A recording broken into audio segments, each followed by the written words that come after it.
ദൈവനാമത്തിന് മഹത്വം ഉണ്ടാകുമാറാകട്ടെ. കഴിഞ്ഞ 2 ക്ലാസ്സുകളിൽ നാം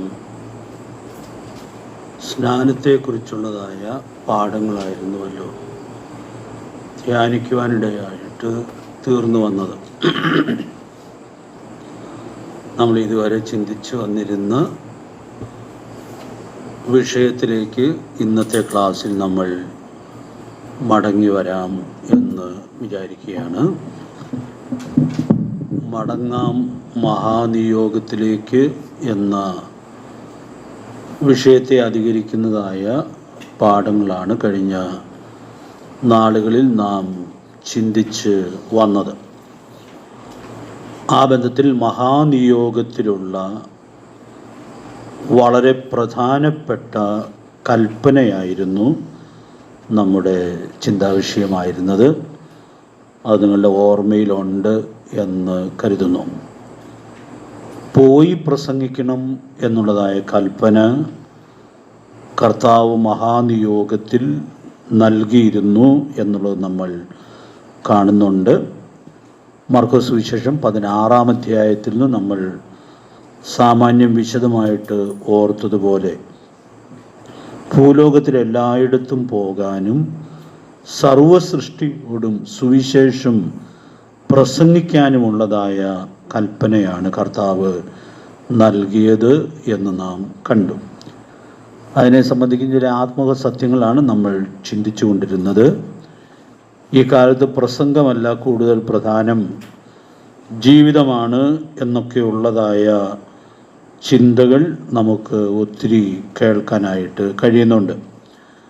അത് വളരെ ശരിയായിട്ടുള്ളൊരു കാര്യമാണ്. പക്ഷെ പ്രസംഗമല്ല എന്ന് പറയാതിരുന്നാൽ മതി.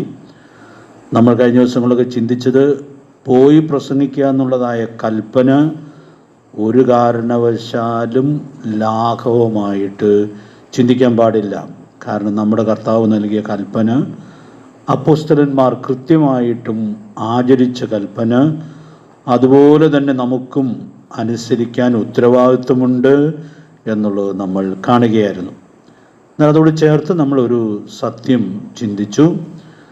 പോയി പ്രസംഗിക്കുമ്പോൾ അതിനനുസൃതമായി നമ്മുടെ ജീവിതം ചിട്ടപ്പെടുത്തുക എന്നുള്ളത് വളരെ പ്രധാനപ്പെട്ടതാണ് എന്നുള്ളതായ കാര്യം നമ്മൾ കഴിഞ്ഞ ദിവസം ചിന്തിച്ച് വരികയായിരുന്നു. പല വാക്യങ്ങളിലൂടെ നമ്മളത് ഓർത്തു. ഒടുവിൽ ഞാൻ പറഞ്ഞതായ റെഫറൻസ് 1 പത്രോസ് 2-ാം അധ്യായത്തിൻ്റെ 9-ാമത്തെ വാക്യമാണ്. ആ വാക്യം നമ്മൾ വായിച്ചിരുന്നു.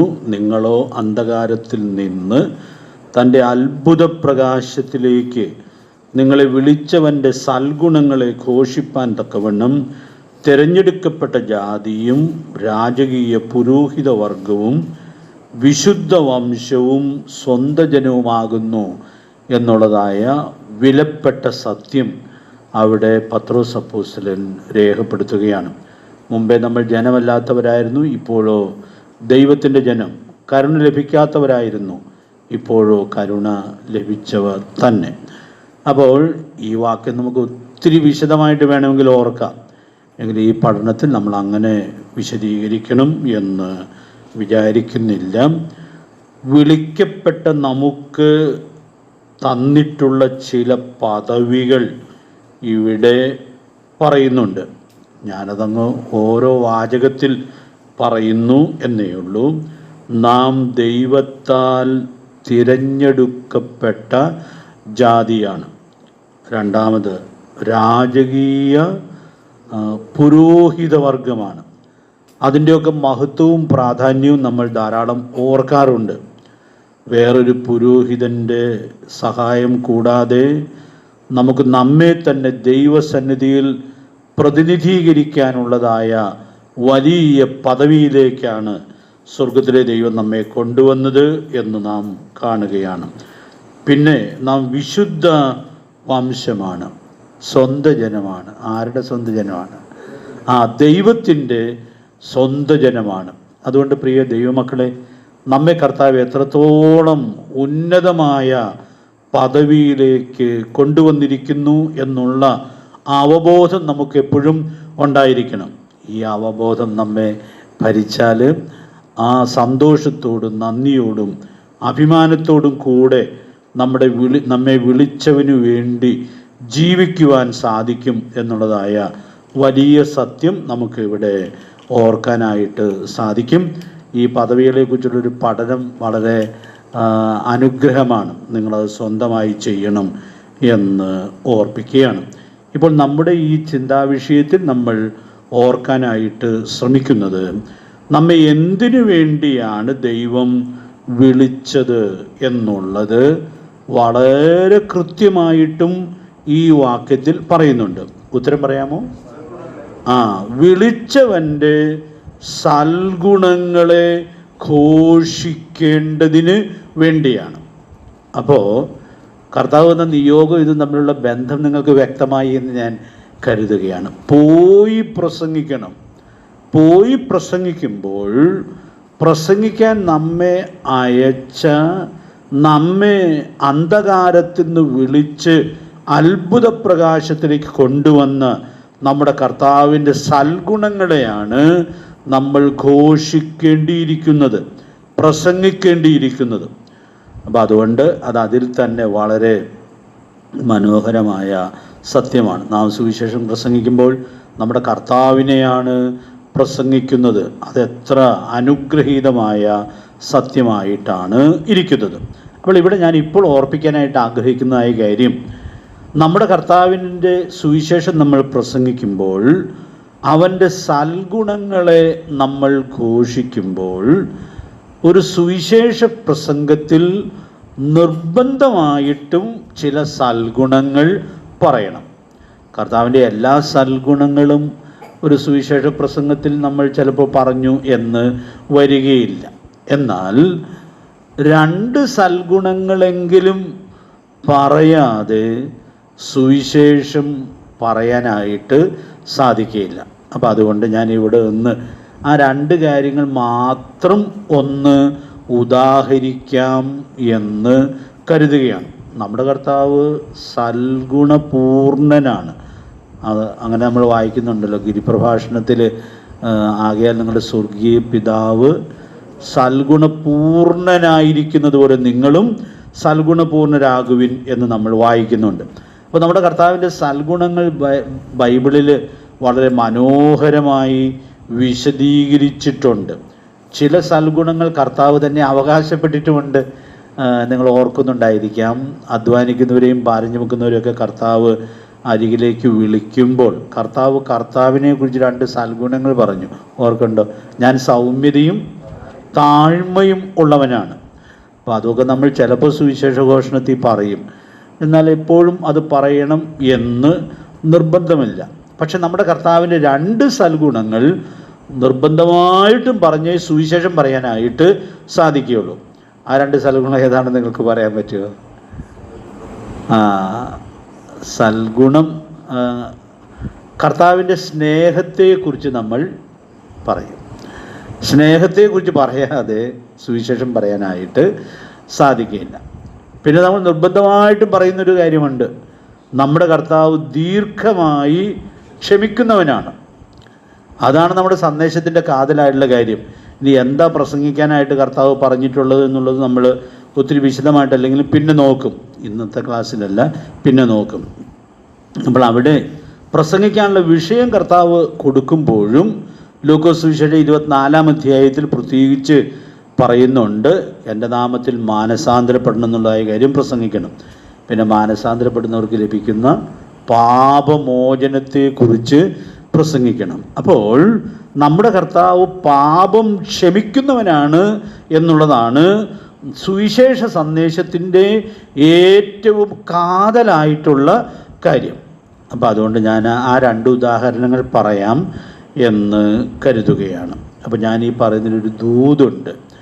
നമ്മൾ കർത്താവിൻ്റെ സൽഗുണങ്ങളെ ഘോഷിക്കുമ്പോൾ ഈ ഘോഷിക്കുന്ന ആളുകളിൽ ഈ സൽഗുണം ഉണ്ടായിരിക്കുക എന്നുള്ളത് ഒരു സാമാന്യമായിട്ടുള്ള നിയമമാണ്. അതങ്ങനെ വലിയൊരു കാര്യമാണ് എന്ന് വിചാരിക്കാനായിട്ടില്ല. കാരണം കർത്താവ് സ്നേഹവാനാണ് എന്ന് ഞാൻ പ്രസംഗിക്കുമ്പോൾ സ്വാഭാവികമായിട്ടും ആ സൽഗുണം എൻ്റെ ജീവിതത്തിൽ ഉണ്ടായിരിക്കുക എന്നുള്ളത് ഒരു ന്യായമായ ഉത്തരവാദിത്വമായിട്ടാണ് ഇരിക്കുന്നത്.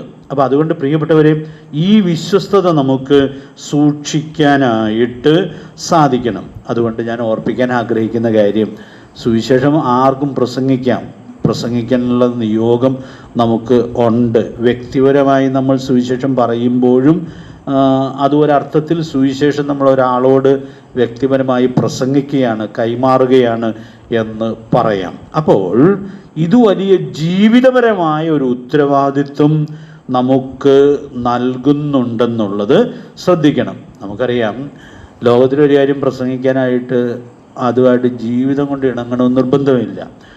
ആ വിഷയം പഠിച്ചാൽ പ്രസംഗിക്കാം, അതാണ് ലോകത്തിൽ നമ്മൾ കാണുന്നത്. പക്ഷെ സുവിശേഷം അങ്ങനെ പഠിച്ചു മാത്രം പ്രസംഗിക്കാനായിട്ട് സാധിക്കുകയില്ല. കാരണം കർത്താവ് തൻ്റെ ശിഷ്യന്മാരിൽ നിന്ന് ആഗ്രഹിച്ചതായ കാര്യം, അവർ ഈ സന്ദേശത്തിൻ്റെ സാക്ഷികളായിട്ടിരിക്കണം എന്നുള്ളതാണ്. അത് ഞാൻ പിന്നീട് വിശദീകരിക്കും. ഈ ലൂക്കോസ് സുവിശേഷം 24-ാം അധ്യായത്തിൽ ക്രിസ്തു കഷ്ടമനുഭവിച്ച് മരിച്ച കാര്യം, ഉയർത്തെഴുന്നേറ്റ കാര്യം, എൻ്റെ നാമത്തിലുള്ള മാനസാന്തരപ്പെട്ടവർക്കുള്ള പാപമോചനം, ഇതൊക്കെ പ്രസംഗിക്കുമ്പോഴും ഒടുവിൽ കർത്താവ് പറഞ്ഞായിരുന്നു 48-ാമത്തെ വാക്യത്തിൽ, ഇതിന് നിങ്ങൾ സാക്ഷികൾ ആകുന്നു. അപ്പോൾ പ്രിയപ്പെട്ടവരെയും, നമ്മുടെ ജീവിതം അതിനോട് ഇണങ്ങുക എന്നുള്ളത് വളരെ പ്രധാനപ്പെട്ടതായ കാര്യമാണ്. അപ്പം അതുകൊണ്ട് ഞാനിവിടെ ഓർപ്പിക്കാനായിട്ട് ആഗ്രഹിക്കുന്ന കാര്യം, നാം നമ്മുടെ കർത്താവിൻ്റെ സൽഗുണങ്ങളെ അധരം കൊണ്ട് ഘോഷിക്കുമ്പോൾ തന്നെ നമ്മുടെ ജീവിതം ആ സൽഗുണങ്ങളാൽ അലങ്കൃതമായിരിക്കുക എന്നുള്ളത് നമ്മുടെ ഉത്തരവാദിത്വമായിട്ടാണ് ഇരിക്കുന്നത്. അപ്പം അതുകൊണ്ട് ഇത് നമ്മൾ വളരെ ഗൗരവമായിട്ടും ഉൾക്കൊള്ളണം. നമ്മൾ ചിലപ്പോൾ ഓർത്തിട്ടുണ്ട്, നമ്മുടെ കർത്താവ് പരീശന്മാരുടെയും ശാസ്ത്രിമാരുടെയും പ്രസംഗത്തെക്കുറിച്ചൊരു വിലയിരുത്തൽ മത്തായി സുവിശേഷം 23-ാം അധ്യായത്തിൻ്റെ ആദ്യത്തെ വാക്യങ്ങളിൽ നടത്തുന്നത് നമ്മൾ കാണുന്നുണ്ട്. നിങ്ങളുടെ ഓർമ്മയിൽ കാണുമായിരിക്കാം. അത് കർത്താവ് പറഞ്ഞു, അവർ മോശയുടെ പീഠത്തിലിരിക്കുന്ന ആളുകളാണ്. അപ്പം അതുകൊണ്ട് അവർ പറയുന്നത് പോലെ ചെയ്യണം. കാരണം പറയുന്നതിൽ തെറ്റാൻ സാധ്യത ഇല്ല. വളരെ കൃത്യമായും ഭംഗിയായിട്ടുമാണ് അവർ പറയുന്നത്. പിന്നെ ഒരു ചെറിയ മുന്നറിയിപ്പ് കർത്താവ് പറഞ്ഞു, അവർ ചെയ്യുന്നത് പോലെ ചെയ്യുന്നില്ലല്ലോ. അതിൻ്റെ കാരണവും കർത്താവ് പറഞ്ഞു, അവർ പറയുന്നതല്ലാതെ ചെയ്യുന്നില്ലല്ലോ. അതുകൊണ്ട് പ്രിയപ്പെട്ടവരെയും, നമ്മളെക്കുറിച്ച് അങ്ങനെ പറയാനിടയായിട്ട് തീരുന്നുണ്ട്. എന്ന് പറഞ്ഞാൽ പല ആളുകളും അങ്ങനെ ഒരു ആക്ഷേപം ഈ പ്രസംഗിക്കുന്ന ആളുകളുടെ ജീവിതം ശരിയല്ല എന്നൊക്കെ വ്യാപകമായിട്ടും പറയുന്നുണ്ട്. ആ പറച്ചിൽ നമുക്ക് അവസാനിപ്പിക്കാൻ പറ്റുകയില്ല. കാരണം നിങ്ങളെക്കൊണ്ട് എല്ലാ തിന്മയും കളവായി പറയാനുള്ളതായ സാധ്യത ഉണ്ട്. അതുകൊണ്ട് പറയുന്നത് നമ്മൾ നിർത്താമെന്ന് വിചാരിക്കേണ്ട. പക്ഷേ നമുക്കൊരു ധാർമ്മികമായ ഉത്തരവാദിത്വമുണ്ട്. നമ്മൾ നമ്മുടെ കർത്താവിൻ്റെ സൽഗുണങ്ങളെ ഘോഷിക്കുമ്പോൾ നമ്മുടെ ജീവിതം അങ്ങനെ സൂക്ഷിക്കാനായിട്ട് സാധിക്കേണ്ടിയിരിക്കുന്നു. അങ്ങനെ സാധിക്കാതെ പോയാൽ കർത്താവ് പോലും നമ്മെ കുറ്റം പറയാൻ, ശാസ്ത്രിമാരെയും പരീശന്മാരെയും കുറ്റപ്പെടുത്തിയതുപോലെ നമ്മെ കുറ്റപ്പെടുത്തുവാനിടയായിട്ട് തീരും. അപ്പം അതുകൊണ്ട് അങ്ങനെ കുറ്റപ്പെടുത്തുവാൻ വകയില്ലാത്ത നിലയിൽ നമ്മുടെ ജീവിതത്തെ സൂക്ഷിക്കേണ്ടതിന് ദൈവാത്മാവ് നമ്മെ സഹായിക്കട്ടെ. എഫേസ്യർ 4-ാം അധ്യായത്തിൻ്റെ ആദ്യത്തെ 3 വാക്യങ്ങൾ നമ്മൾ വായിക്കുമ്പോൾ പല സൽഗുണങ്ങൾ അവിടെ ധരിക്കുന്ന കാര്യം പറഞ്ഞിട്ടുള്ളത് നമ്മൾ കാണുന്നുണ്ട്. അപ്പം അതുകൊണ്ട് ആ വാക്യം ഒന്ന് വായിക്കുന്നേ ഉള്ളൂ. അതിൻ്റെ സൽഗുണങ്ങളുടെ വിശകലനത്തിലേക്ക് ഞാൻ പോകണം എന്ന് ആഗ്രഹിക്കുന്നില്ല. 4-ാം അധ്യായത്തിൻ്റെ ആദ്യത്തെ 3 വാക്യങ്ങളൊന്ന് വായിക്കാം.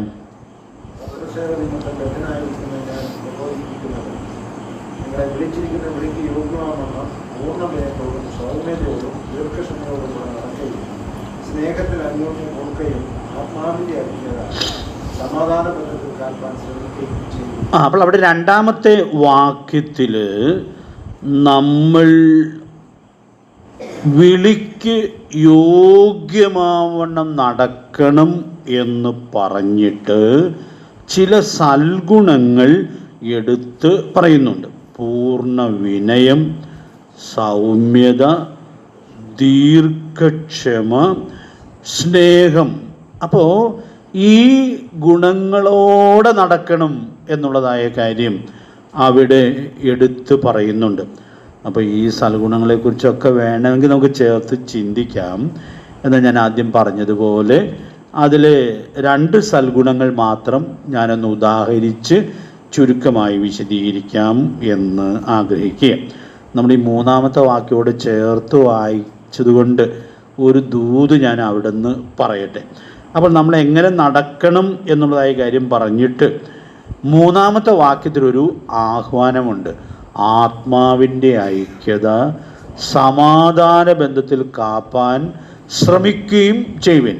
അപ്പോൾ ഒരു വീട്ടിലാണെങ്കിലും സഭയിലാണെങ്കിലും ഐക്യത ഉണ്ടാകണമെങ്കിൽ ഐക്യത കാക്കാനുള്ള മനഃപൂർവമായിട്ടുള്ള ശ്രമം വേണം.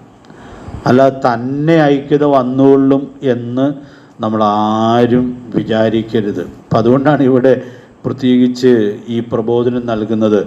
ആത്മാവിൻ്റെ ഐക്യത സമാധാനമെന്നിൽ കാപ്പാൻ ശ്രമിക്കണം. അപ്പം ഞാനൊരു ദൂത് പറയാമെന്ന് പറഞ്ഞത്, ഈ ശ്രമത്തിൽ ഒരാൾക്ക് ഏർപ്പെടണമെങ്കിൽ ഈ 2-ാം വാക്യത്തിൽ പറഞ്ഞിരിക്കുന്ന ഒരുക്കത്തോടെ നടക്കണം.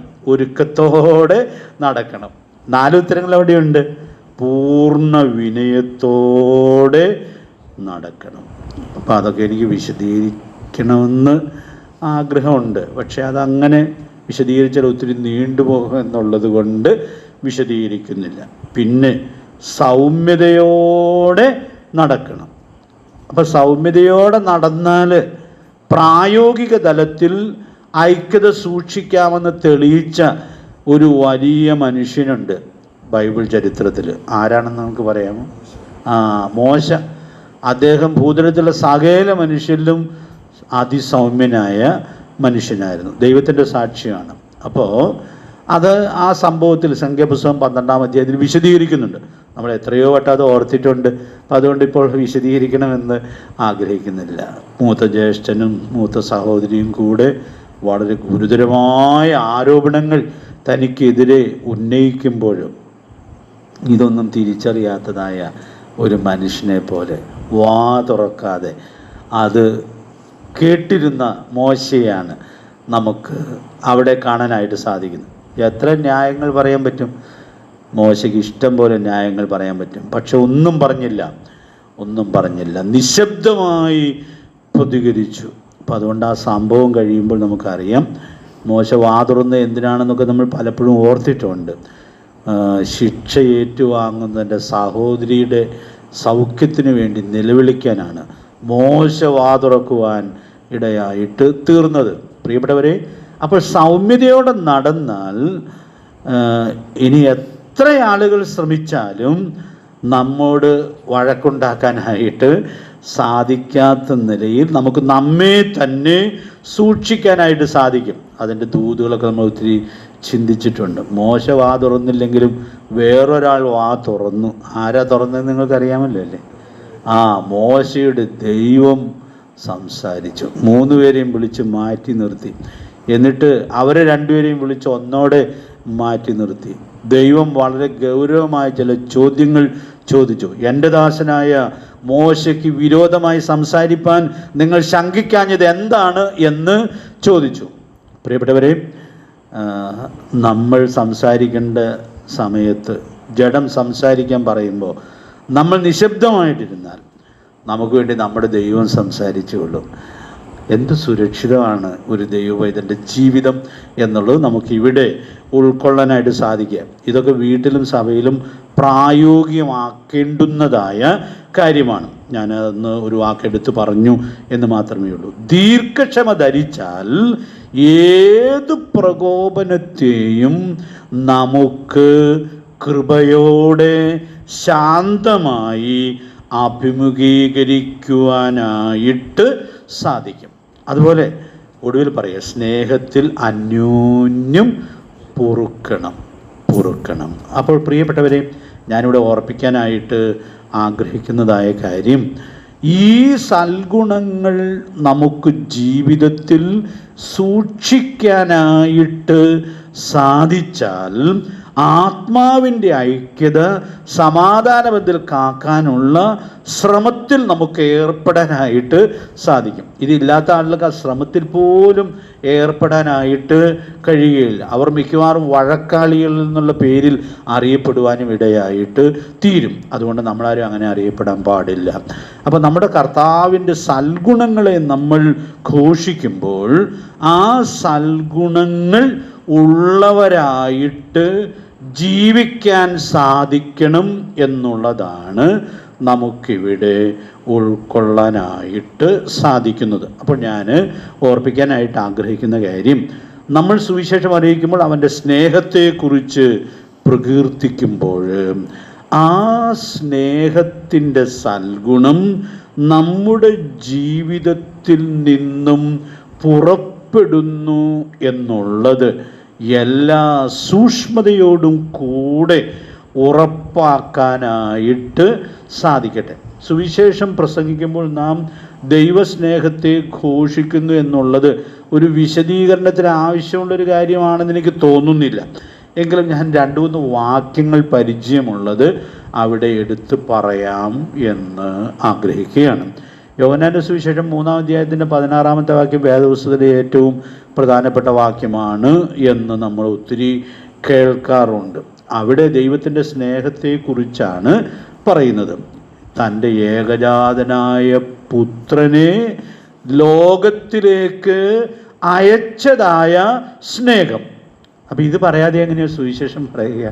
അപ്പോൾ നമ്മൾ സുവിശേഷം പറയുമ്പോൾ പിതാവാം ദൈവം തൻ്റെ ഏകജാതനായ പുത്രനെ ഈ ലോകത്തിലേക്ക് അയച്ച് നമ്മോടുള്ള സ്നേഹം വെളിപ്പെടുത്തി. ഇംഗ്ലീഷിലെ വാക്യം നമുക്കെല്ലാം അറിയാമല്ലോ, God so loved the world. ദൈവം ലോകത്തെ അത്രയ്ക്ക് സ്നേഹിച്ചു. മനുഷ്യാവതാരത്തിൽ വെളിപ്പെട്ട ദൈവസ്നേഹം നമുക്ക് അവിടെ ഉൾക്കൊള്ളാനായിട്ട് സാധിക്കുകയാണ്. പിന്നെ പ്രസംഗിക്കാൻ കർത്താവ് കൊടുത്ത വിഷയത്തിൽ ആദ്യം പറഞ്ഞത് ക്രിസ്തു കഷ്ടമനുഭവിച്ച് മരിച്ചു. അപ്പോൾ ആ മരണം ഒഴിവാക്കി സുവിശേഷം ആരോടും പറയാനായിട്ട് സാധിക്കുകയില്ല. ഇതൊക്കെ പരിചയമുള്ള വാക്യമായതുകൊണ്ട് ഞാനങ്ങ് പറഞ്ഞു പോവാനായിട്ടോ. റോമാലേഖനം 5-ാം അധ്യായത്തിൻ്റെ 8-ാമത്തെ വാക്യത്തിൽ നാം വായിക്കുന്നത്, ക്രിസ്തു നാം പാപികളായിരിക്കുമ്പോൾ തന്നെ നമുക്ക് വേണ്ടി മരിക്കയാൽ ദൈവം തനിക്ക് നമ്മോടുള്ള സ്നേഹത്തെ പ്രദർശിപ്പിച്ചിരിക്കുന്നു. അപ്പോൾ നമ്മൾ സുവിശേഷം അറിയിക്കുമ്പോൾ ദൈവസ്നേഹത്തെക്കുറിച്ച് പറയുമ്പോൾ ക്രൂശിൽ പ്രദർശിപ്പിക്കപ്പെട്ട സ്നേഹത്തെക്കുറിച്ച് നിർബന്ധമായിട്ടും പറയേണ്ടിയിരിക്കുന്നു.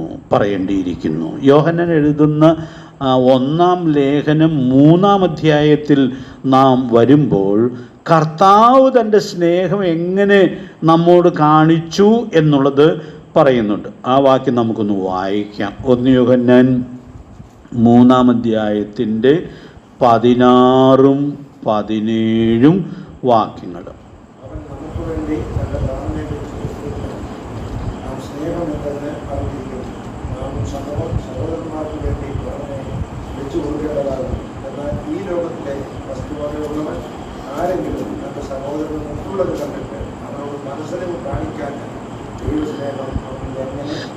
അപ്പോൾ ക്രൂശിൽ പ്രദർശിപ്പിക്കപ്പെട്ടതായ സ്നേഹത്തിൻ്റെ പ്രായോഗികതയും കൂടെ എന്താണ് എന്നുള്ളത് ഈ വാക്യത്തിൽ യോഹന്നാൻ അപ്പോസ്തലൻ വളരെ മനോഹരമായിട്ട് പറയുന്നുണ്ട്.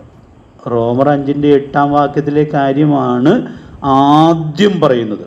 അവൻ നമുക്ക് വേണ്ടി തൻ്റെ പ്രാണനെ വെച്ച് തന്നതായ സ്നേഹം. എന്നിട്ട് അവിടുത്തെ പ്രബോധനം എന്താ? നാം സഹോദരന്മാർക്ക് വേണ്ടി പ്രാണനെ വെച്ചു കൊടുക്കേണ്ടതാകുന്നു. അപ്പോൾ ഈ സ്നേഹത്തെ പ്രസംഗിക്കുന്ന ആളുകൾക്ക് പ്രായോഗിക തലത്തിൽ ഈ സ്നേഹം സാക്ഷ്യപ്പെടുത്തി ജീവിക്കാനുള്ള ഉത്തരവാദിത്വമുണ്ട് എന്നുള്ളത് നമ്മുടെ കർത്താവ് അവിടെ വെളിപ്പെടുത്തുക. യോഹന്നാൻ അപ്പോസ്തലൻ വെളിപ്പെടുത്തുക. യോഹന്നാൻ അപ്പോസ്തലൻ അത് രേഖപ്പെടുത്തുന്നതെങ്കിലും ഞാനിന്ന് പോലെ ഈ വാക്യം വായിച്ചപ്പോൾ ഓർത്തു, ഈ ദൂത് യോഹന്നാൻ അപ്പോസ്തലന് എവിടുന്ന് കിട്ടിയതായിരിക്കും എന്നുള്ളത് നിങ്ങൾക്ക് ഊഹിക്കാൻ പറ്റുന്നുണ്ടെന്നാണ് എനിക്ക് തോന്നുന്നത്. അതെ, ഒടുവിലത്തെ രാത്രിയിൽ നമ്മുടെ കർത്താവ് ഈ 11 ശിഷ്യന്മാരോട്, യൂദ പോയി കഴിഞ്ഞ ശേഷം 11 ശിഷ്യന്മാരോടുകൂടി ഇരുന്ന് അവരോട് പറഞ്ഞ പ്രസംഗമാണല്ലോ യോഹന്നാൻ 13, 14, 15, 16 അധ്യായങ്ങളിൽ ആ ഒറ്റ രാത്രിയിൽ കർത്താവ് തൻ്റെ ശിഷ്യന്മാരോട് കൂടിയിരുന്ന് 11 പേരോട് പറഞ്ഞ പ്രസംഗമാണ് നമ്മൾ അവിടെ വായിക്കുന്നത്.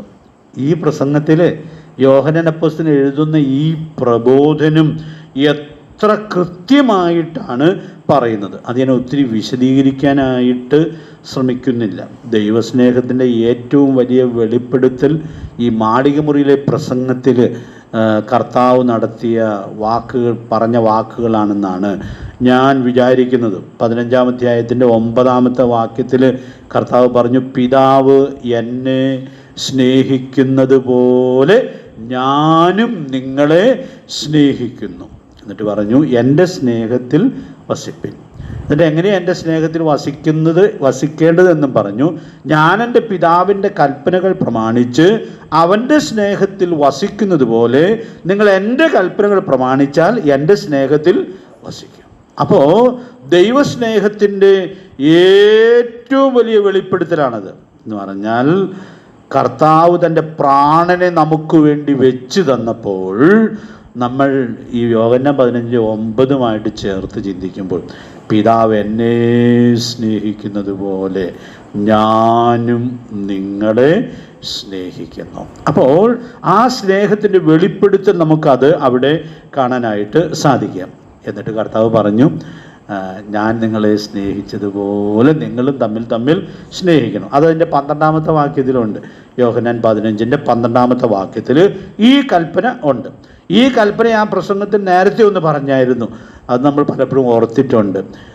13-ാം അധ്യായത്തിൻ്റെ 34-ാമത്തെ വാക്യത്തിൽ ഈ 15-ാം അധ്യായത്തിൻ്റെ 12-ാമത്തെ വാക്യത്തിൽ പറഞ്ഞ കൽപ്പന കർത്താവ് ഈ പ്രസംഗം തുടങ്ങിയപ്പോൾ പറഞ്ഞായിരുന്നു, ഞാൻ നിങ്ങളെ സ്നേഹിച്ചതുപോലെ നിങ്ങളും തമ്മിൽ സ്നേഹിക്കണം.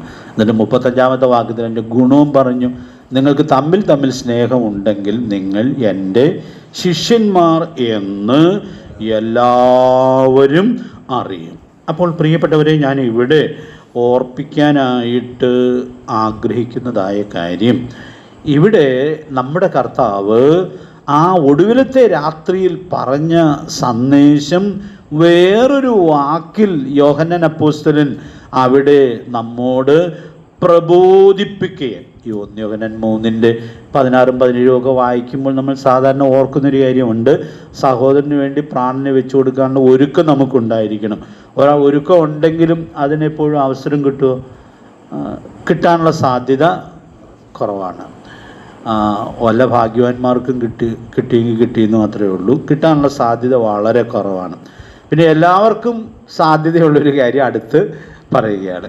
എന്താണ്? നിൻ്റെ സഹോദരന് മുട്ടുള്ളത് കണ്ടിട്ട് അവനോട് മനസ്സരിവ് കാണിക്കാൻ ഞാൻ ദൈവത്തിൻ്റെ സ്നേഹം എങ്ങനെ നിങ്ങളിൽ വസിക്കും. അപ്പോൾ അതുകൊണ്ട് പ്രിയപ്പെട്ടവരെയും ഞാനിപ്പോൾ പറയാൻ ശ്രമിക്കുന്ന ഈ കാര്യം, ദൈവസ്നേഹത്തെക്കുറിച്ച് ഈ വലിയ സത്യത്തെ സുവിശേഷ ഘോഷണത്തിൽ നമ്മൾ പ്രഘോഷിക്കുമ്പോൾ നമ്മുടെ ജീവിതത്തിൽ നിന്നും ആ വലിയ സൽഗുണത്തെ സാക്ഷ്യപ്പെടുത്താനുള്ളതായ വലിയ ഉത്തരവാദിത്വമുണ്ട് എന്നുള്ളത് നമുക്കിവിടെ ഉൾക്കൊള്ളാനായിട്ട് സാധിക്കാം. ദൈവസ്നേഹത്തെക്കുറിച്ച് ഏതെങ്കിലും വിശദീകരിച്ച് അവസാനിപ്പിക്കാനൊന്നും സാധിക്കുകയില്ല. പിന്നെ അവസരം കിട്ടുമ്പോൾ ഇടയ്ക്കിടയ്ക്ക് നമുക്ക് പറയാം എന്ന് മാത്രമേ ഉള്ളൂ. അപ്പം ഞാൻ ഇതിൻ്റെ ഒരു പ്രായോഗികതയിൽ ഒരു കാര്യം മാത്രം ഇന്നത്തെ ഈ ക്ലാസ്സിൽ എടുത്തു പറയാം എന്ന് ആഗ്രഹിക്കുകയാണ്. അന്യോന്യ സ്നേഹമാണ് കുടുംബത്തിൻ്റെ ആസ്വാദ്യത. അന്യോന്യ സ്നേഹത്തിൻ്റെ 2 കൽപ്പനാ വാക്കുകൾ ഇപ്പോൾ ഞാൻ പറഞ്ഞായിരുന്നു. യോഹന്നാൻ 15:12, 13:34 അന്യോന്യ സ്നേഹത്തിൽ കർത്താവ് നൽകിയിട്ടുള്ളതായ കൽപ്പനയാണ്. ഞാൻ നിങ്ങളെ സ്നേഹിച്ചതുപോലെ നിങ്ങളും തമ്മിൽ തമ്മിൽ സ്നേഹിക്കണം. അപ്പോൾ 15:9 നമ്മൾ ആദ്യം കണ്ടായിരുന്നു, കർത്താവ് നമ്മെ സ്നേഹിച്ചത് ഏത് മാതൃകയിലാണെന്ന് കർത്താവ് ഇവിടെ പറഞ്ഞു. പിതാവ് എന്നെ സ്നേഹിക്കുന്നത് പോലെ. അപ്പോൾ അതെന്നെ ഒത്തിരി അത്ഭുതപ്പെടുത്തിയിട്ടുള്ളൊരു കാര്യമാണ്. ചുരുക്കം വർഷങ്ങളെ ആയിട്ടുള്ളൂ എനിക്കിത് മനസ്സിലായത് മുതൽ ഈ വാക്യമല്ലേ എപ്പോഴും അത്ഭുതപ്പെടുത്തുന്നതായൊരു വാക്യമാണ്. അപ്പോൾ കർത്താവ് ഇവിടെ പറയുന്നത്, നിങ്ങൾ തമ്മിൽ തമ്മിൽ സ്നേഹിക്കണം. ഞാൻ നിങ്ങളെ സ്നേഹിച്ചതുപോലെ നിങ്ങൾ തമ്മിൽ തമ്മിൽ സ്നേഹിക്കണം. ഞാൻ നിങ്ങളെ സ്നേഹിച്ച സ്നേഹം എന്ന് പറയുന്നത് പിതാവ് എന്നെ സ്നേഹിച്ചതായ സ്നേഹമാണ്. അപ്പോൾ ഈ കൽപ്പന നമ്മൾ പ്രായോഗികമാക്കുന്നു എന്ന് വിചാരിക്കുക. അപ്പോൾ നമ്മുടെ വീട്ടിലത് പ്രായോഗികമാക്കുന്നു എന്ന് വിചാരിക്കുക. അപ്പോൾ നമ്മുടെ വീട്ടിൽ വിളങ്ങുന്ന സ്നേഹം എവിടുത്തെ സ്നേഹമായിരിക്കും? ദൈവീക തൃത്വത്തിലുള്ള സ്നേഹമായിരിക്കും.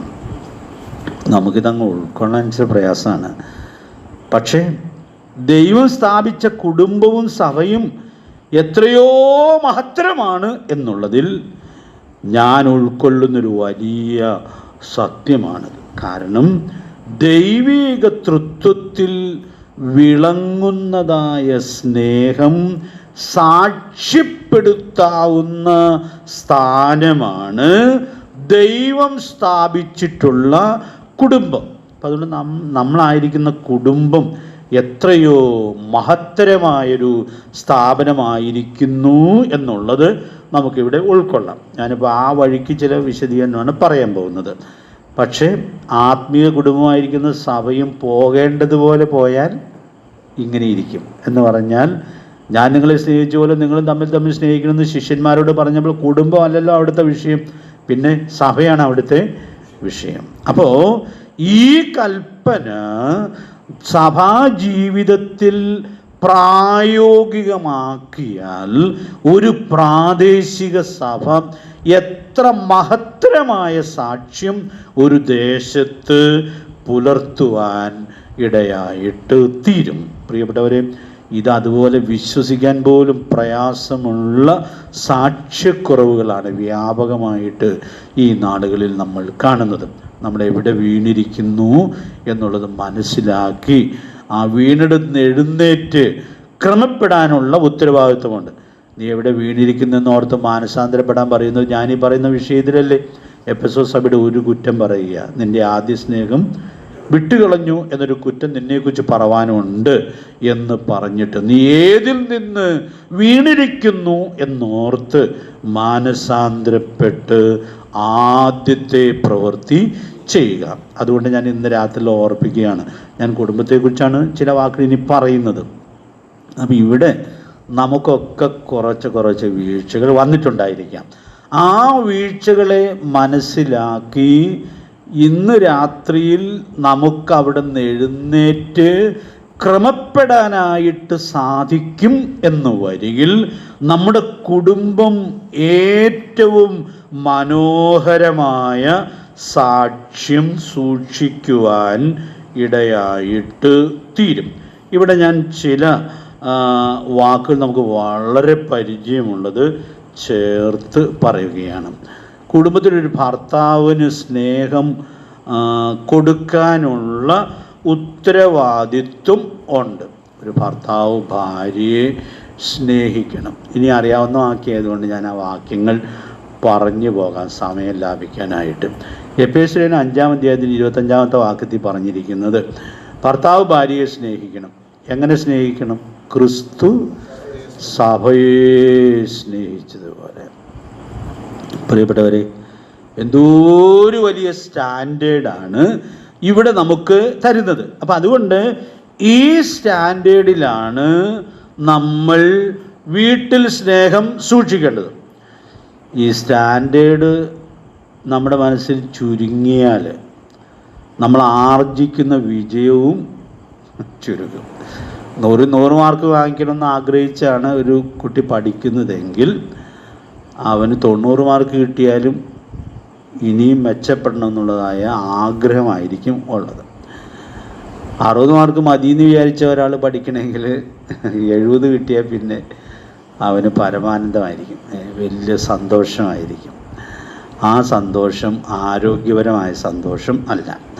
അതുകൊണ്ട് ഞാൻ ഇന്ന് രാത്രി ഓർപ്പിക്കാൻ ആഗ്രഹിക്കുന്നു, ദൈവത്തിൻ്റെ വചനത്തിൽ വെളിപ്പെടുത്തുന്നതായ ഈ വ്യവസ്ഥ അതിൽ തന്നെ എത്രയോ മനോഹരമായിട്ടുള്ളതായ വ്യവസ്ഥയാണ്.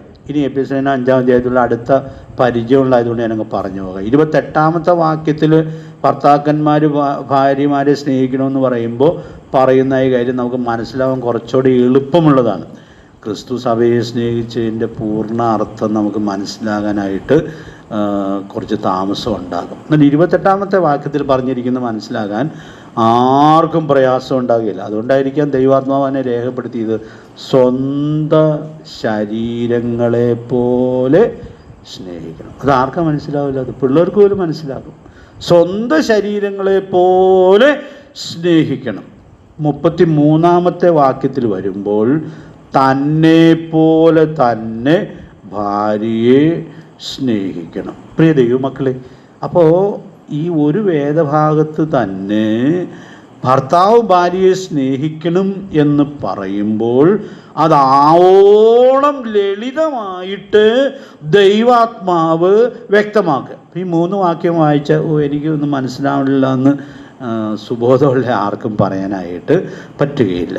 അതുകൊണ്ട് ഞാൻ ഓർപ്പിക്കുക, ദൈവത്തിൻ്റെ വ്യവസ്ഥ ആർക്കും മനസ്സിലാകത്തക്കവണ്ണം ദൈവാത്മാവ് വെളിപ്പെടുത്തിയിരിക്കുന്നു എന്നുള്ളത് നാം കാണുകയാണ്. അതുകൊണ്ട് പ്രിയപ്പെട്ടവരെ, ആ ഉന്നതമായ നിലവാരത്തിൽ നമ്മുടെ വീട്ടിൽ സ്നേഹം സാക്ഷ്യപ്പെടുത്തുന്നു എന്നുള്ളത് ഉറപ്പാക്കാനായിട്ട് സാധിക്കട്ടെ. ഇനി ഞാൻ വേറെ 2-3 ബന്ധങ്ങൾ കൂടി വേഗത്തിൽ ഇന്നിത് പറഞ്ഞ് ഉപസംഹരിക്കണമെന്ന് ആഗ്രഹമുണ്ട്. തീത്തോസിൻ്റെ 2-ാം അധ്യായത്തിൻ്റെ 4-ാം വാക്യത്തിൽ ഭാര്യയ്ക്ക് ഭർത്താവിനോട് വേണ്ടിയ സ്നേഹത്തെക്കുറിച്ച് പറയുന്നുണ്ട്. സാധാരണ കല്യാണങ്ങളിൽ അത് ഒത്തിരി പറയാറില്ല. അവിടെ ഭാര്യ എങ്ങനെ ഭർത്താവിനെ സ്നേഹിക്കണം എന്നുള്ളത് മനോഹരമായ ഒരു വാക്കിൽ വെളിപ്പെടുത്തുന്നുണ്ട്. നിങ്ങളുടെ ഓർമ്മയിലുണ്ടല്ലോ ഇല്ലേ? ഭാര്യമാർ ഭർത്തൃപ്രിയമാർ ആയിരിക്കണം. എന്തൊരു കൃത്യമായിട്ടാണ് ദൈവാത്മാവ് അത് വെളിപ്പെടുത്തുന്നതായി നമ്മൾ കാണുന്നത്. ഒരുപക്ഷെ ഭാര്യമാരെ സംബന്ധിച്ചിടത്തോളം ആ ഒരു പ്രയോഗം മതിയാകും എന്നുള്ളത് കൊണ്ടായിരിക്കാം ആ പ്രയോഗത്തിൽ അതുപോലെ ഉൾക്കൊള്ളിക്കുവാൻ ഇടയായിട്ട് തീർന്നിട്ടുണ്ട്.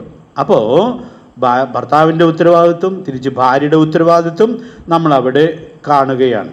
അതുകൊണ്ട് പ്രിയപ്പെട്ടവരെ, ഞാനിവിടെ ഓർപ്പിക്കാനായിട്ട് ആഗ്രഹിക്കുന്നതായ കാര്യം, ഈ 2 തലങ്ങളിലും ശരിയായ സ്നേഹം ഒരു കുടുംബത്തിൽ സൂക്ഷിക്കപ്പെടുന്നത് എത്രയോ മനോഹരമായിട്ടുള്ള ഒന്നാണ്. തീത്തോസ് 2:4 മറ്റൊരു തലം കൂടി എടുത്തു പറയുന്നുണ്ട്. ഭാര്യമാർ ഭർത്തൃപ്രിയമാരായിരിക്കണമെന്ന് പറയുന്നതിൻ്റെ കൂട്ടത്തിൽ പുത്രപ്രിയമാർ ആയിരിക്കണം എന്ന് പറഞ്ഞാൽ ആൺപിള്ളേരെ സ്നേഹിക്കുന്നവരായിരിക്കണം എന്നുള്ള അർത്ഥത്തിലല്ല പറഞ്ഞിരിക്കുന്നത്. English Bible lovers of children, മക്കളെ സ്നേഹിക്കണം എന്നുള്ളതായ ആ വലിയ പ്രബോധനം ദൈവത്തിൻ്റെ പരിശുദ്ധാത്മാവ് വെളിപ്പെടുത്തുകയാണ്. അപ്പോൾ കുടുംബത്തിൽ ഓരോരുത്തരോടുള്ള ബന്ധത്തിനും സ്നേഹത്തിൻ്റെ ഉത്തരവാദിത്വം വെളിപ്പെടുത്തിയിരിക്കുന്നു എന്നുള്ളത് നമ്മൾ കാണുകയാണ്. ഞാനൊരു ചോദ്യം ചോദിക്കുകയാണ്. ഈ തീത്തോസ് 2:4 മക്കളെ പ്രിയപ്പെടണം എന്നുള്ള കാര്യം പറഞ്ഞിട്ടുണ്ട്.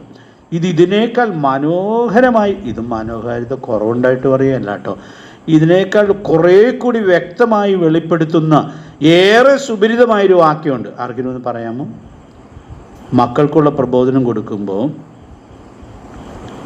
മക്കൾക്കുള്ളതല്ല, മാതാപിതാക്കൾക്കുള്ള പ്രബോധനം കൊടുക്കുമ്പോൾ പിതാക്കന്മാരുടെ ഉത്തരവാദിത്വം പറയുമ്പോൾ എഫെസ്യർ 6:4 വാക്യം, പിതാക്കന്മാരെ നിങ്ങളുടെ മക്കളെ കോപിപ്പിക്കാതെ കർത്താവിൻ്റെ ബാലശിക്ഷയിലും പഥ്യോപദേശത്തിലും, അടുത്ത വാക്ക് തന്നെ, പോറ്റി വളർത്തണം എന്ന് പറഞ്ഞാൽ ഇതിനപ്പുറം ഇനി എന്നെ പറയാനായിട്ടുള്ളത്?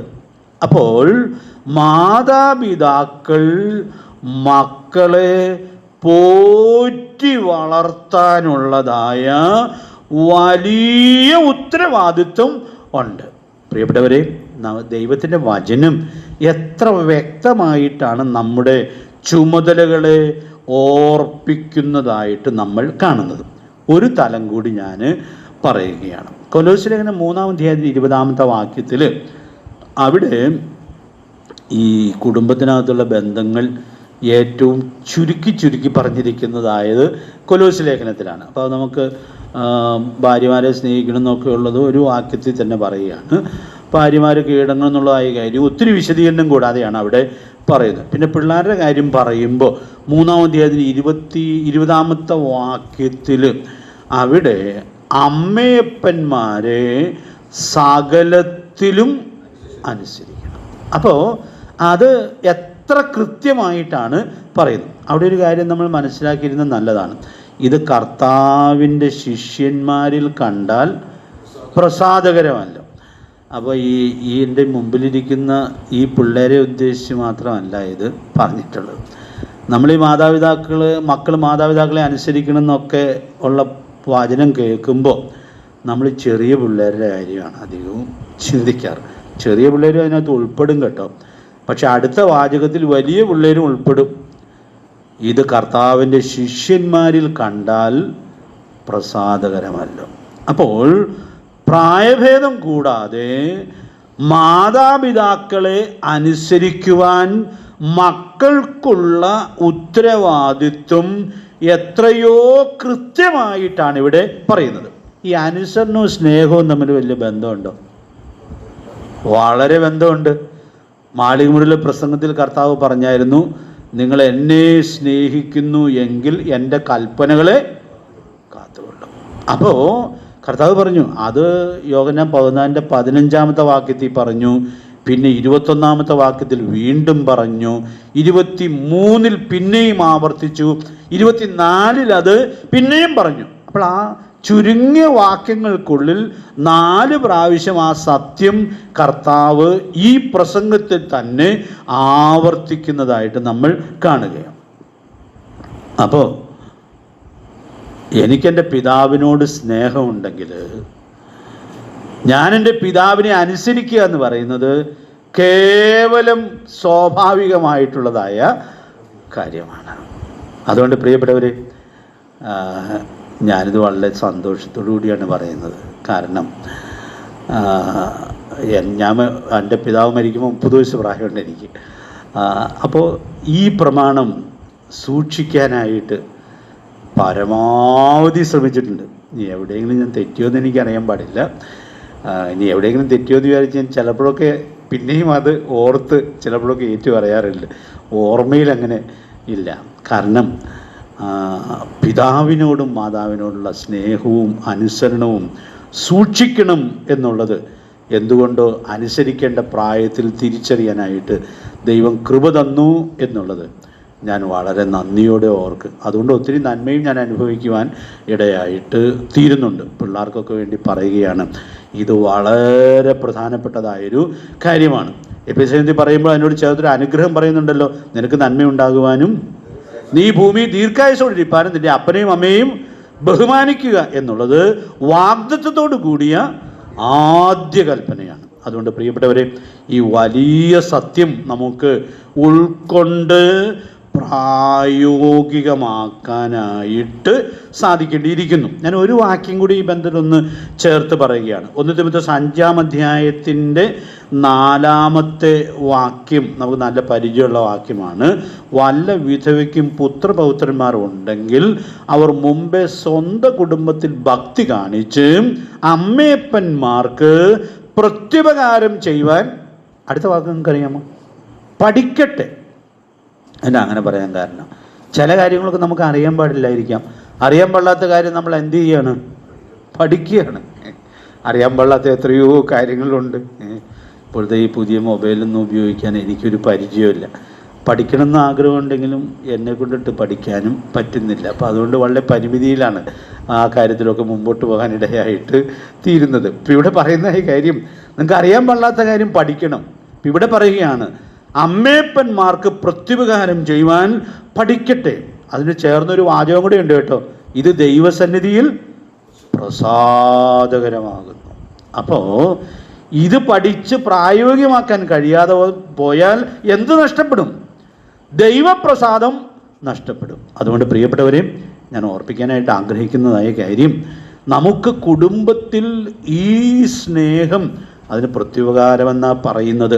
അപ്പോൾ അതുകൊണ്ട് എന്തോരം സ്നേഹം കൊച്ചുനാൾ മുതൽ നമ്മൾ മാതാപിതാക്കളിൽ നിന്നും അനുഭവിക്കുവാൻ ഇടയായിട്ട് തീരുന്നുണ്ട്.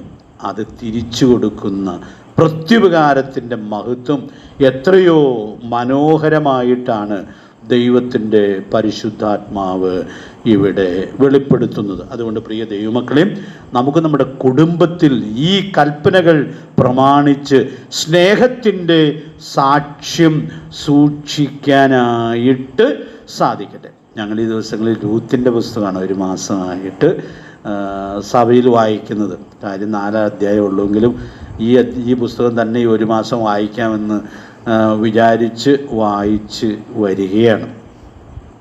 എന്തു വലിയ സ്നേഹമാണ് ആ വീട്ടിൽ കാണുന്നത്. ആരും അത്ഭുതപ്പെട്ടു പോകും.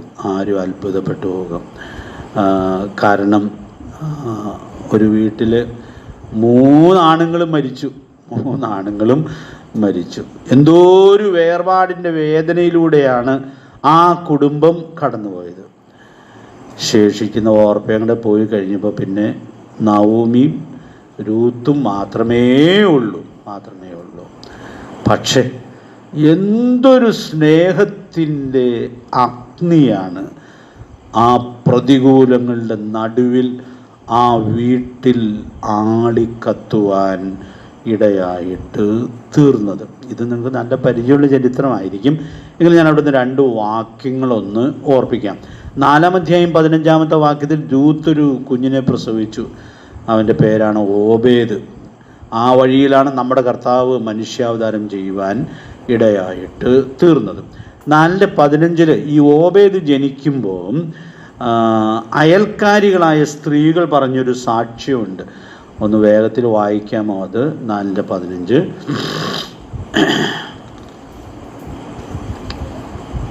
രൂത്ത് 4:15.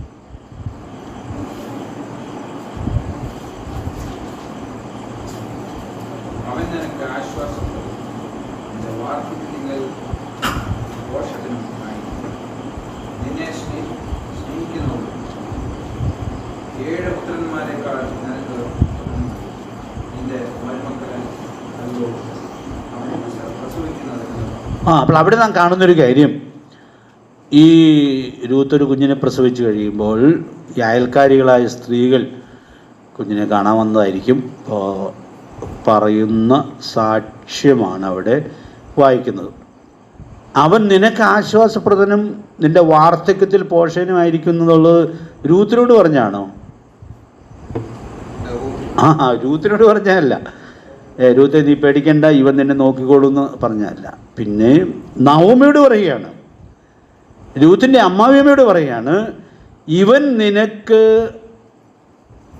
വാർദ്ധക്യത്തിൽ പോഷകനായിരിക്കും, ആശ്വാസപ്രദൻ ആയിരിക്കും. എന്നെ കോൺഫിഡൻസ് ആ സഹോദരിമാർക്കുള്ളത്. കാരണം ഈ കൈക്കുഞ്ഞിനെ കണ്ടിട്ട് അവർ വളരെ ധൈര്യത്തോടു കൂടി അവരുടെ ആത്മവിശ്വാസം വെളിപ്പെടുത്തുകയാണ്. അതിന് അവരുടെ കയ്യിൽ ഒരു ന്യായമുണ്ട്. ആ ന്യായം ഒരു പാഠമാണ്. ഈ കുഞ്ഞിനെ പ്രസവിച്ചതാരാണ്? നിന്നെ സ്നേഹിക്കുന്നവളും 7 പുത്രന്മാരെക്കാൾ നിനക്ക് ഉത്തമയുമായ മരുമകൾ. അപ്പോൾ രൂത്ത് അവിടെ വിതച്ച സ്നേഹം, പല വർഷങ്ങളായി വിതച്ച സ്നേഹത്തിന് അയൽക്കാരായ സ്ത്രീകൾ സാക്ഷ്യം പറയുക. യോഹന്നാൻ 13:35 ഇവിടെ ഓർക്കണം, നിങ്ങൾക്ക് തമ്മിൽ സ്നേഹമുണ്ടെങ്കിൽ നിങ്ങൾ എൻ്റെ ശിഷ്യന്മാരെന്ന് എല്ലാവരും അറിയും. അപ്പോൾ അവർ വന്ന് എന്തോ ഒരു വാക്കുകളിലാണ് നവോമിയെ ധൈര്യപ്പെടുത്തുവാൻ ഇടയായിട്ട് തീരുന്നത്. ഒത്തിരി വേർപാടുകളുടെ വേദനകളുടെ നടുവിൽ മോവാബിലെ കൊച്ചു ഭവനത്തിൽ രൂത്ത് നവോമിക്ക് പകർന്നുകൊടുത്ത സ്നേഹത്തിൻ്റെ ആ മഹത്വവും സൗരഭ്യവും നമുക്കിവിടെ കാണാനായിട്ട് സാധിക്കുകയാണ്. അത് മോവാബിൽ മാത്രം നിന്നില്ല. രൂത്തിൻ്റെ പുസ്തകം 2-ാം അധ്യായത്തിൻ്റെ 11-ാമത്തെ വാക്യത്തിൽ ബോവസ് രൂത്തിനോട് പറയുന്ന വാക്കുകളുണ്ട്. നിന്റെ ഭർത്താവ് മരിച്ച ശേഷം നീ അമ്മാവിയമ്മയ്ക്ക് ചെയ്തിരിക്കുന്ന കാര്യങ്ങളെല്ലാം ഞാൻ എന്ത് ചെയ്തിരിക്കുക, കേട്ടിരിക്കുകയാണ്. അപ്പോൾ മോവാബിൽ അവൾ കൊടുത്ത സ്നേഹം, അതിൻ്റെ സൗരഭ്യം ഇങ്ങ് ബെത്ലഹേമോളം എത്തി. 50 കിലോമീറ്റർ ദൂരം ഉണ്ടെന്നാണ് പറയുന്നത് ഈ മോവാബും ബെത്ലഹേമുമായിട്ട്. ഇന്നിപ്പോൾ ലോകത്തിൽ ഏതറ്റത്തുള്ള കാര്യം അടുത്ത നിമിഷം നമ്മുടെ മൊബൈലിലൊക്കെ വരും. പക്ഷേ അന്ന് ഒത്തിരി വാർത്താമാധ്യമങ്ങൾ ഇല്ലാതിരുന്ന കാലത്തും ഈ സ്നേഹത്തിൻ്റെ സൗരഭ്യം അങ്ങ് ബോവസ് തിരിച്ചറിയുവാൻ ഇടയായിട്ട് തീർന്നു എന്നുള്ളത് നമുക്ക് ഇവിടെ കാണാനായിട്ട് സാധിക്കുകയാണ്.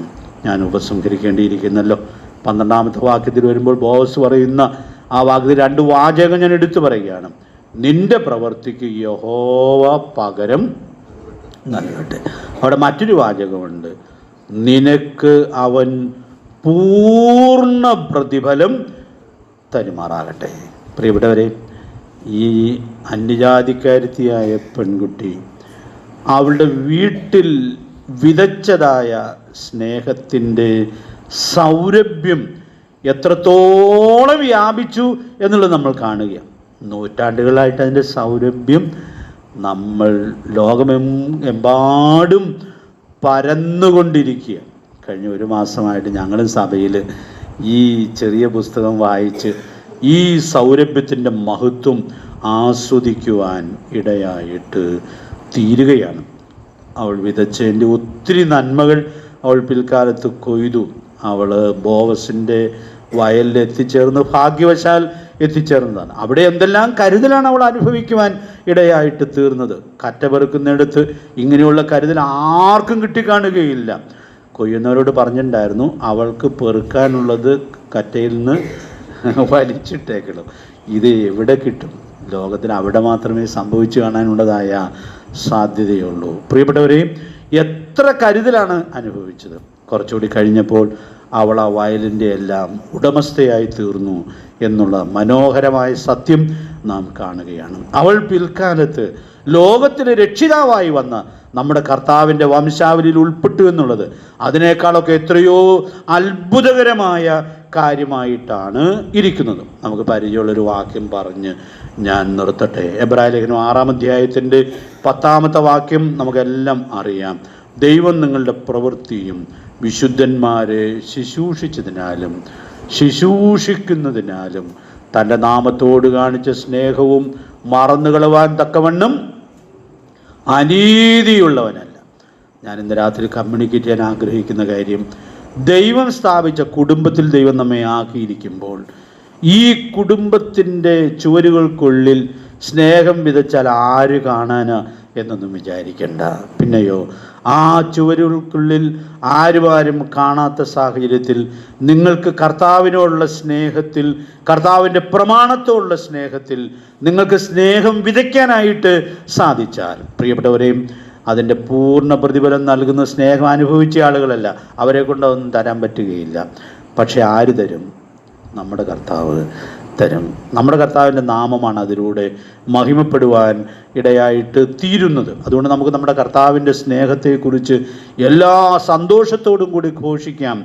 അവൻ്റെ സ്നേഹത്തെ ഘോഷിക്കുന്ന വലിയ ദൗത്യം നിർവഹിക്കാം. അപ്പോൾ തന്നെ നമ്മുടെ ജീവിതത്തിൽ നിന്നും, നമ്മുടെ കുടുംബത്തിൽ നിന്നുമൊക്കെ, നമ്മുടെ സഭയിൽ നിന്നുമൊക്കെ ആ സ്നേഹത്തിൻ്റെ സൗരഭ്യവും സാക്ഷ്യവും മറ്റുള്ളവർക്ക് മനസ്സിലാകത്തക്കവണ്ണം നൽകാനുള്ള വലിയ ഉത്തരവാദിത്വം എല്ലാ വിശ്വസ്തതയിലും നിർവഹിക്കാം. അപ്പോൾ നമുക്ക് വാഗൊണ്ടും ഘോഷിക്കാം, ജീവിതം കൊണ്ടും നമ്മുടെ കർത്താവിൻ്റെ സൽഗുണങ്ങളെ ഘോഷിച്ച് നമ്മുടെ കൊച്ചു ജീവിതത്തെ പ്രയോജനപ്പെടുത്തത്തക്കവണ്ണം ദൈവത്തിൻ്റെ പരിശുദ്ധാത്മാവ് നമുക്ക് ധാരാളം ദൈവകൃപ നൽകട്ടെ. ഇങ്ങനെ സ്നേഹം വിതയ്ക്കുന്നൊരു കുടുംബത്തിൽ നിന്ന്, സ്നേഹം വിതയ്ക്കുന്നൊരു സഭയിൽ നിന്ന് സുവിശേഷം പറയാനായിട്ട് നമ്മൾ വെളിയിലേക്ക് ഇറങ്ങി നിന്നാൽ എന്ത് പ്രാഗൽഭ്യത്തോടും നമുക്കത് പറയാനായിട്ട് സാധിക്കും. ദൈവാത്മാവ് ആ പ്രാഗൽഭ്യത്തിലേക്ക് നമ്മുടെ കുടുംബങ്ങളെയും സഭകളെയും നയിക്കട്ടെ എന്നുള്ളതായ പ്രാർത്ഥനയോടെ, ആശംസയോടെ ഞാൻ ഈ വാക്കുകൾ ഉപസംഹരിക്കട്ടെ. കർത്താവിൻ്റെ വിലയേറിയ നാമം ഇന്നും എന്നേക്കും വാഴ്ത്തപ്പെടുമാറാകട്ടെ.